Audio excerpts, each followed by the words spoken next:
கணவனின் கர்வம். பலாரென்று விழுந்த அறையில் கண்கள் ஒரு கணம் இருண்டன. மூடிய இமைகளுக்குள் நட்சத்திரங்கள் பறந்தன. காயத்ரி சுறுசுறுண்டு எரிந்த இடது கன்னத்தை பிடித்து கொண்டாள்.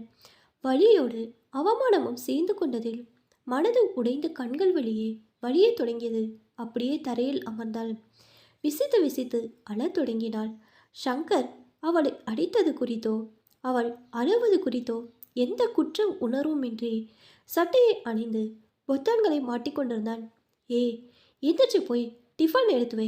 அப்படியே பிளாக் ஷூவை பளபளன்னு பாலிஷ் போட்டு வை. காலையிலே அழுது வடியாத. உன் அழமூச்சியை பார்த்துட்டு போனா விளங்கிரும். தீக்கங்குகளை எரித்துவிட்டு கண்ணாடி முன் நின்று தலையை வாரத் தொடங்கினான்.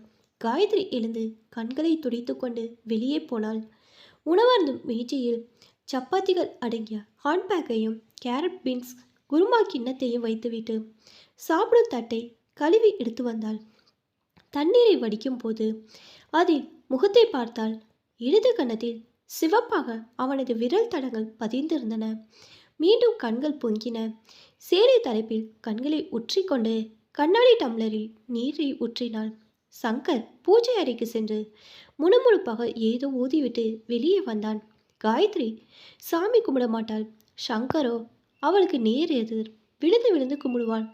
இரவு எத்தனை மணிக்கு படுத்தாலும் காலையில் 5 மணிக்கு எழுந்து குளித்துவிட்டு பூஜை அறையில் விளக்கேற்று விட்டுதான் அடுத்த வீடு செய்ய வேண்டும் என்று கிட்டத்தட்ட உத்தரவிடுத்திருந்தான். அவளுக்கு பிடிக்கவில்லை என்றாலும் வேறு வழி என்று சகித்து கொண்டு செய்து கொண்டிருந்தாள். சாப்பிட வந்து அமர்ந்தவன், ஏண்டி அந்த டார்க் ப்ளூ ஷர்ட்டை நான் எத்தனை ஆசையாக எடுத்தேன், காணோன்னு கேட்டா பொறுப்பு இல்லாமல் தெரியாதுன்னு சொல்கிற என்றான்.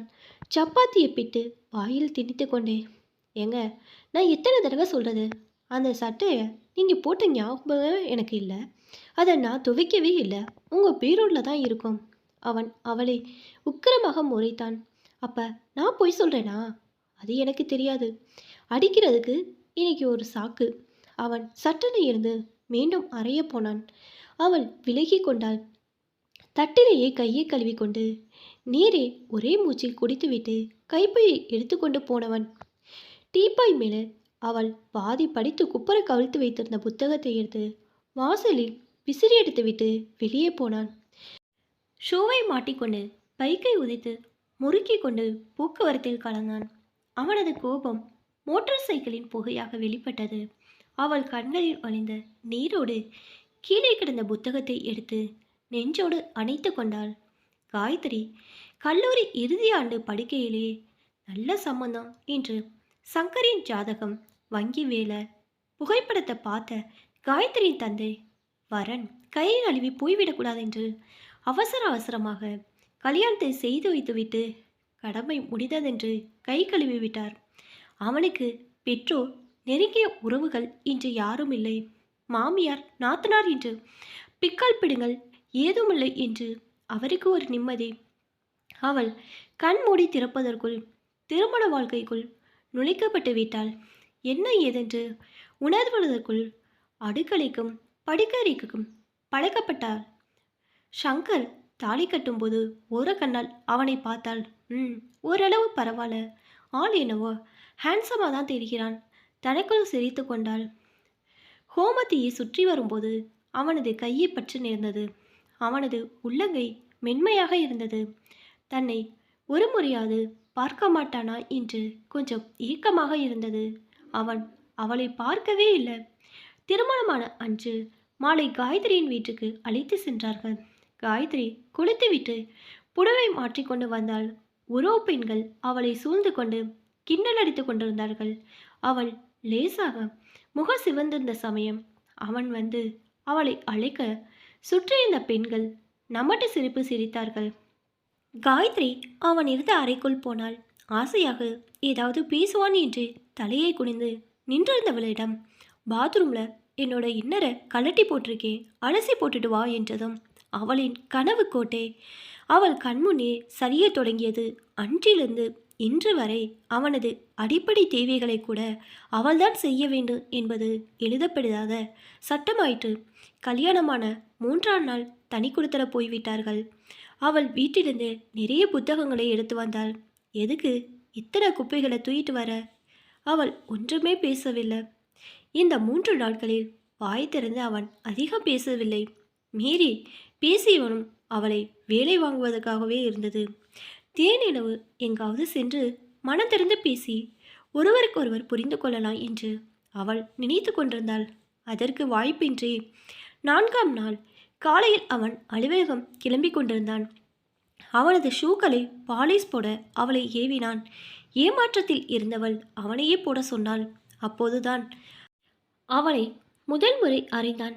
ஏய், இங்கே பாரு, என் வேலைகளை கவனிக்கிறதுக்கு தான் உன்னை கல்யாணம் பண்ணியிருக்கிறேன், புரியுதா? இதை தவிர உனக்கு வேற என்ன வேலை? நான் கிளம்பினதும் சீரியல் பார்த்துட்டு தூங்க தானே போகிற. ஒரு வேலை சொன்னால் முடியாதுன்னு சொல்கிறத இன்னையோட மறந்துடு. போய் ஷூவை பாலிஷ் போடு, டைம் ஆகுது அதட்டினான். அவளுக்கு கண்ணீர் முட்டி கொண்டு வந்தது. பாலிஷோட கண்ணீர் துளிகளும் கலந்து பாதனைகள் பளபளத்தன. அவன் போன பிறகு அம்மாவுக்கு ஃபோன் செய்து விஷயத்தை சொன்னாள். என்னடி, உலகத்தில் நடக்காத அதிசயத்தை சொல்கிற? புருஷனா அப்படி தான் இருப்பாங்க. இதுக்கெல்லாம் கண்ணை கசக்கிறது. கோச்சுக்கிட்டெல்லாம் இங்கே வரக்கூடாது. அப்பாவுக்கு அவமானமாயிடும். உன் தங்கச்சி வேற இருக்கா. நாளைக்கு அவளுக்கு நல்லது நடக்கணும்ல. சொந்தக்கார முன்னாடி கேவலமாயிடும். உங்கள் சின்னத்தை ஊரெல்லாம் பரப்பிட்டு சிரிப்பா. இனிமே அவர் சொல்கிறதுக்கு முன்னாடியே பாலிஷ் போட்டு வச்சிரு, அவர் சந்தோஷப்படுவார். அம்மா முடிக்கும் முன் இவள் ஃபோனை துண்டித்தாள். யாருமின்றி வந்ததால் அன்பென்றால் கிலோ என்ன விலை என்று கேட்கிறான் போல என்று எண்ணினாள். அவன் அன்பு காட்டாவிட்டால் என்ன, நாம் அன்பு செய்வோம் என்று அவனுக்காக பார்த்து பார்த்து புதிய புதிய உணவு வகைகளை சமைத்தாள். அவனிடம் சிரித்து பேசத் தொடங்கினாள். அவன் சிறிதும் மாறவில்லை. எதுக்கும் வலியுற? ஏதாச்சும் வேணுமா? அவளை ஏதாவது ஒரு வகையில் மட்டம் தட்டி கொண்டே இருந்தான். எவ்வளவு நன்றாக சமைத்தாலும் குறை கண்டுபிடித்தான். அத்தி பூத்தார் போல் எப்போயாவது சிரித்தான் என்றால் அது அவனது தேவைக்காக தான் இருக்கும். அதிலையும் கூட நினைத்து பார்க்க சிரிக்கவோ சிலிர்க்கவோ அவளுக்கு ஒன்றுமிராது. சமயங்களில் எரிச்சலாக இருக்கும். அவன் எல்லோரிடமே அப்படியா என்றால் அதுவும் இல்லை. அக்கம் பக்கத்தில் வெளியிடங்களில் மற்றவர்களெல்லாம் அவன் சிரிக்க சிரிக்க பேசும்போது அவளுக்கு அதிசயமாக இருக்கும். சிரிக்கும் போது அழகாதான் இருக்குதென்றால் நினைத்து கொள்வாள். ஆனால் அவளிடம் மட்டும் கடுகடுப்பாகவே இருப்பான். அவளுக்கு வாழ்க்கை சீக்கிரமே சலிப்பு தட்டியது. அதன் பெண் இயந்திரம் போல் வேலைகளை செய்ய பழகி கொண்டாள். முகத்தில் சிரிப்பு வற்றி போனது. ஆனால் அவன் இது எதையும் கண்டு கொண்டான் இல்லை. அவள் வீட்டில் வேலைகட்ட பொழுதுகளில் வாசித்தாள். மனதை பிற விஷயங்களில் திருப்பினாள். கூடுமானவரை புது அறிவை வளர்த்து கொண்டாள். ஒரு முறை அவனது நண்பன் ஒருவன் வீட்டுக்கு வந்தான். அவளது சமையலை வாயார புகழ்ந்தான். அவளுடன் பேசும்போது அவளது அறிவுபூர்வமான பேச்சை கேட்டு வியந்தான். ஏண்டா சங்கர், இவங்க எவ்வளோ நாலேஜோடு இருக்கிறாங்க, சூப்பராக சமைக்கிறாங்க, செம்ம டேலண்ட்ரா. இவங்களை இப்படியே வீட்டுக்குள்ளே போட்டு பூட்டி வச்சிடாத என்றான். பின்ன ஊர் சுத்த விட்டுட்டு நான் சமைச்சு போடவா என்றான் வெடுக்கு நின்று. அவன் மனம் புரிந்து போயிற்று. அங்கே ஒரு வேண்டாத அமைதி நிலவியது. நண்பன் உடனே எழுந்து விடை பெற்று சென்று விட்டான். அவனது பார்வையில் வழிந்த பரிதாபம் அன்றெல்லாம் அவள் மனதை அறுத்தது. காயத்ரி மிகவும் அவமானமாக உணர்ந்தாள். அதன்பின் ஒன்றுமில்லாத விஷயங்களுக்கு கூட கை நீட்டுவதை வழக்கமாக்கி கொண்டான். ஒவ்வொரு முறை அடிக்கும் போது அவள் ஒரு முட்டாள் என்பதை விதவிதமான வார்த்தைகளில் அவள் மனதில் பதிய வைக்க முயன்று கொண்டே இருந்தான். 2 மாதங்களுக்கு முன்பு அந்த கருநீல சட்டையை எடுத்து வந்திருந்தான். படுக்கை இருந்த அந்த காகிதப்பையை அவள் பிரித்து பார்த்துவிட்டு அங்கேயே வைத்திருந்தாள். அப்புறம் மறந்து போய்விட்டாள். இன்று காலை அவன் குளித்துவிட்டு வந்து அந்த சட்டையை தேடிதான். இத்தனை கலைப்பெறும் காயத்ரி துவைத்த துணிகளை பக்கத்தில் ஒரு தள்ளுவண்டி தாத்தாவிடம்தான் தருவாள். காலையில் கொடுத்தால் இஸ்திரி போட்டு மாலை அவரே கொண்டு வந்து தந்துவிட்டு போவார். அவளுக்கு அந்த சட்டையை துவைத்த நினைவே இல்லை. ஆனால் அவன் அடித்து சொன்னான். அவள் அவனது பீரோவை ஆராய்ந்தாள். அந்த சட்டை எங்கேயும் இல்லை. இஸ்திரி தாத்தாவிடம் விசாரித்தாள். அவர் உதட்டை பிதுக்கினார். அன்று முழுவதும் அவளுக்கு வேலையே ஓடவில்லை. அவனிடம் அடி வாங்கியது வேறு மனதில் ஊகாமுள்ளாக உறுத்தி கொண்டே இருந்தது. அன்று மாலை வந்தவனிடம் ஒரு வார்த்தையும் பேசவில்லை. 2 நாட்கள் கழிந்தன. அவள் அவனிடம் பாரமுகமாக இருந்தது. அவனுக்கு உரைக்கவே இல்லை. அவள் வழக்கமாக செய்யும் வேலைகளில் தடங்கள் வந்தால் வழக்கம் போல் திட்டிவிட்டு சென்றான். அன்று மதியம் அவளது அறைக்குள் சென்றான். படிக்க புதிய புத்தகங்கள் எதுவும் இல்லை. அந்த அறையில் ஒரு பெரிய அலமாரி இருந்தது. அதில் ஒரு அடுக்கில் அவன் முக்கியமான கோப்பைகளை அடுக்கி வைத்திருந்தான். அங்கே ஏதாவது புத்தகம் இருக்கிறதா என்று பார்க்க கைவிட்டு துளாவினாள். அவள் கைகளில் ஏதோ தட்டுப்பட்டது. ஒரு காகிதப்பை உள்ளே பிரித்து பார்க்க அந்த கருநிற சட்டை சமத்தாக உள்ளே கிடந்தது. அன்று மாலை வந்தவனிடம் அந்த பையை நீட்டினாள். அவன் கேள்விக்குறியாக அவளை பார்த்தான். இதோ உங்கள் டார்க் ப்ளூ ஷர்ட் அந்த ஃபைல் அடுக்கில் மேலே வச்சிருக்கீங்க போல. அது நழுவி ஃபைலுகளுக்கு பின்னால் விழுந்திருக்கு. அவன் சலனமின்றி வாங்கினான். சரி, இந்தா அயன் பண்ணி வை. சோஃபாவில் சார்ந்து அமர்ந்தான். ஆமாம், காஃபி எங்கடி? அதட்டினான். அவள் கைகளை கட்டிக்கொண்டு அவனே தீர்க்கமாக பார்த்தாள். போய் காஃபி போடு. அவன் அன்றைய தினசரியை எடுத்து பிரித்தான். அவள் அசையாமல் நின்றிருக்கவே ஏறிட்டான். உங்களுக்கு கொஞ்சம் கூட குற்ற உணர்ச்சியே இல்லையா? எதுக்கு? நீங்கள் பண்ண தப்பு. சட்டையை ஃபைல் அடுக்கில் வச்சது. அது நான் தான் தொலைச்சிட்டேன்னு அடிச்சிங்களே, உங்களுக்கு உறுத்தலையா? நான் வச்சதை மறந்துட்டேன். அதுக்கு என்ன இப்போ? அவளுக்கு ரௌத்திரம் பொங்கியது. இது கொஞ்சம் கூட நியாயம் இல்லைங்க. அநியாயமா என்னை அடித்ததுக்கு அட்லீஸ்ட் ஒரு சாரியாச்சும் சொல்லுங்க. அவளுக்கு குரல் அடைத்தது. இதெல்லாம் ஒரு விஷயமா? போய் காஃபி எடுத்துட்டு வா. அவன் அவளை அலட்சியம் செய்துவிட்டு பேப்பருக்குள் புதைந்து கொண்டான். அவள் ஒரு நிமிடம் அவனையே உற்று பார்த்தாள். ஒரு பெருமூச்சோடு சமையலறைக்குள் போனாள். மனம் கனத்து கிடந்தது. மறுநாள் அவன் வேலைக்கு புறப்பட்டு சாப்பிட வந்தான். பூஜை அறையில் விளக்கு ஏற்றப்படவில்லை. உணவு மேஜை மீது ஹாட்பேக்கில் காலை உணவு எடுத்து வைக்கப்பட்டிருந்தது. பக்கத்தில் தட்டும் நீர் நிரம்பிய டம்ளரும் இருந்தது. காயத்ரி இல்லை. காயத்ரி! இறைந்தான். போட்டு சாப்பிடுங்க, இதோ வரேன். குரல் மட்டும் வந்தது. அவசரமாக விளக்கேற்றிவிட்டு நேரமாகிவிட்டதால் முணுமுணுத்தவாறே எடுத்து போட்டு சாப்பிட்டான். பையை எடுத்துக்கொண்டு வெளியே வந்தான். அவனது ஷூக்கள் புழுதி படந்து அப்படியே கிடந்ததை பார்த்து அவனுக்கு கோபம் உச்சிக்கு ஏறியது. இங்க வாடி! இறைந்தான். தினமும் உனக்கு கிளாஸ் எடுக்கணுமா? சீக்கிரமா பாலிஷ் போடு.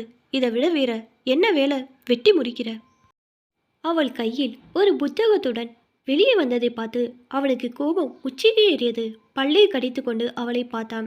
இனிமே உங்கள் ஷூக்கு நீங்களே பாலிஷ் போடுங்க. உங்களோட அடிப்படை தேவைகளை நீங்களே பார்த்துக்கங்க. கை நீற்ற வேலையெல்லாம் இனி வேண்டாம். நான் ஒன்றும் உங்களுக்கு சேவை மட்டும் செய்ய அவதாரம் எடுத்து வரல. எனக்கு ஒரு வாழ்க்கை இருக்குது, புரியுதா? அவள் நிதானமாக பேசிவிட்டு உள்ளே போனாள். பின்னாலேயே அவளை அடித்து துவைக்கும் ஆத்திரத்துடன் உள்ளே நுழைந்தவன் அதிர்ந்து நின்றான். அவன் முகத்தில் வந்து மோதி விழுந்தது அந்த கருநீல சட்டை. குனிந்து எடுத்தவன் மீண்டும் அதிர்ந்தான். சட்டை கத்திரிக்கோளால் தாறுமாறாக கிழிக்கப்பட்டிருந்தது. என்ன திமிருடி உனக்கு? ஓங்கி கையை பிடித்து நிறுத்தினாள் காயத்ரி. இங்கே பாரு, உன்னோட ஷாவணிசத்தை என்கிட்ட காட்டாத. அதான் இந்த சட்டைக்காக ஏற்கனவே நான் அடிச்சிட்டியே. இங்கே சும்மா உட்காந்து தின்னுட்டு உன் ஷூவை பாலிஷ் போட என்னை கட்டி கொடுக்கல. இன்னிலேருந்து வேலைக்கு போகிறேன்.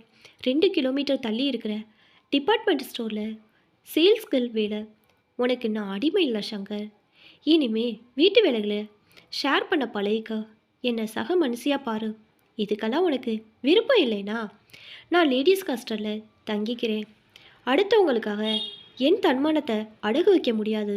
அவள் பேசியவரே கையில் இருந்த புத்தகத்தை ஒரு சிறிய ஹேண்ட்பேக்கில் வைத்துக்கொண்டு வெளியே வந்து செருப்பை அணிந்து கொண்டாள். அப்புறம் சங்கர், நீ போகும்போது வீட்டை பூட்டி சாவியை இந்த கிளிப் டப்பாக்குள்ளே வச்சிடு. ஈவினிங் பார்க்கலாம், பாய் என்றவனின் குரலில் இருந்த உறுதி அவனை வாயடைக்க வைத்தது.